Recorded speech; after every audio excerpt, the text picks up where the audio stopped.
Assalamualaikum warahmatullahi wabarakatuh. Saya Ima Wahyu Andinda dengan NIM 2030205130 akan menjelaskan tentang sejarah, perkembangan dan pembinaan bahasa Indonesia. Bahasa Indonesia sebagai bahasa persatuan. Bahasa Indonesia diikrarkan sebagai bahasa persatuan oleh para pemuda yang mengikuti Kongres Pemuda kedua di Batavia pada tanggal 27 dan 28 Oktober tahun 1928. Saat itu, para pemuda dari berbagai organisasi daerah mengucapkan ikrar bernama Sumpah Pemuda sebagai berikut. Kami putra dan putri Indonesia mengaku bertumpah darah yang satu, tanah Indonesia. Kami putra dan putri Indonesia mengaku berbangsa yang satu, bangsa Indonesia. Kami putra dan putri Indonesia menjunjung bahasa persatuan, bahasa Indonesia.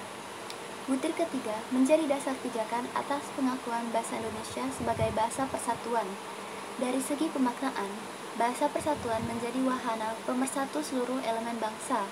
Artinya, bangsa Indonesia mempersatukan diri berdasarkan penggunaan bahasa Indonesia yang baik dan benar. Sementara itu, dari segi ejaan, teks Sumpah Pemuda masih menggunakan ejaan Van Ophuijsen. Salah satu ciri bunyi bahasa ejaan Van Ophuijsen yaitu huruf U ditulis OE. Berkat ikrar Sumpah Pemuda di atas, keberadaan atau eksistensi bahasa Indonesia telah diterima di masyarakat Indonesia pada saat itu. Menurut Krida Laksana, penerimaan itu menyebabkan orang Indonesia melihat bahasa Indonesia yang menjadi bahasa persatuan bangsa Indonesia dan bukan bangsa lain sebagai bahasa yang lain daripada bahasa Melayu. Bahasa Indonesia sebagai bahasa resmi negara. Fase bahasa Indonesia sebagai bahasa resmi negara memiliki durasi waktu terlama, sejak tanggal 18 Agustus 1945 melalui penetapan pasal 36 Undang-Undang Dasar 1945 hingga Seminar Politik Bahasa pada tahun 1999. Fase ini diawali dengan peristiwa Insinyur Soekarno dan Dr. Andes Muhammad Hatta membacakan teks proklamasi kemerdekaan pada tanggal 17 Agustus 1945. Dan sehari kemudian, bahasa Indonesia ditetapkan sebagai bahasa resmi negara melalui pasal 36 Undang-Undang 1945. Dengan begitu, terjadilah tanda pergeseran fase. Awalnya, bahasa Indonesia sebagai bahasa persatuan menjadi bahasa Indonesia sebagai bahasa resmi negara. Krida Laksana menjelaskan bahwa pengembangan bahasa adalah usaha untuk memperluas pemakaian bahasa di luar masyarakat bahasa yang bersangkutan melalui pengajaran bahasa, media massa, dan lain-lain. Sudaryanto menjelaskan bahwa pembinaan bahasa adalah upaya untuk meningkatkan mutu kepenggunaan bahasa, antara lain mencakupi peningkatan sikap, pengetahuan, dan keterampilan berbahasa yang dilakukan, misalnya melalui jalur pendidikan dan pemasyarakatan. Melalui kedua usaha itu, kelak posisi bahasa Indonesia sebagai bahasa resmi negara semakin kokoh.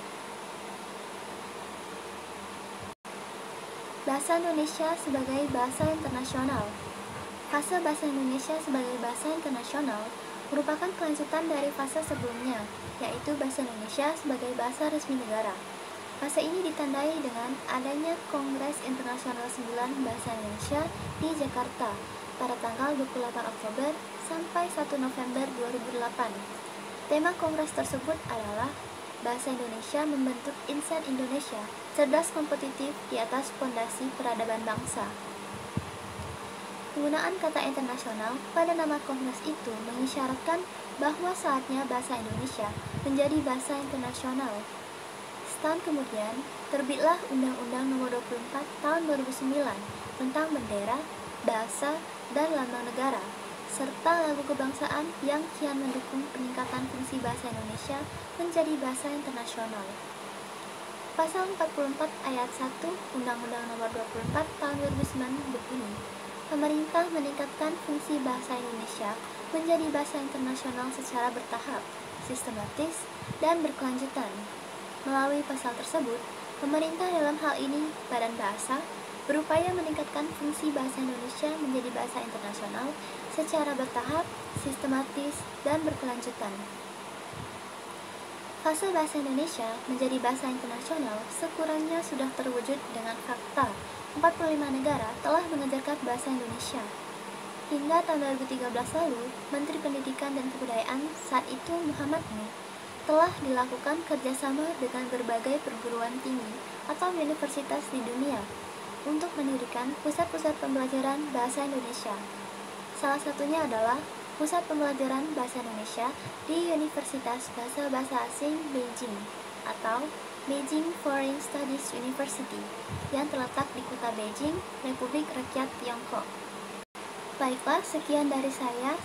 Terima kasih. Wassalamualaikum warahmatullahi wabarakatuh.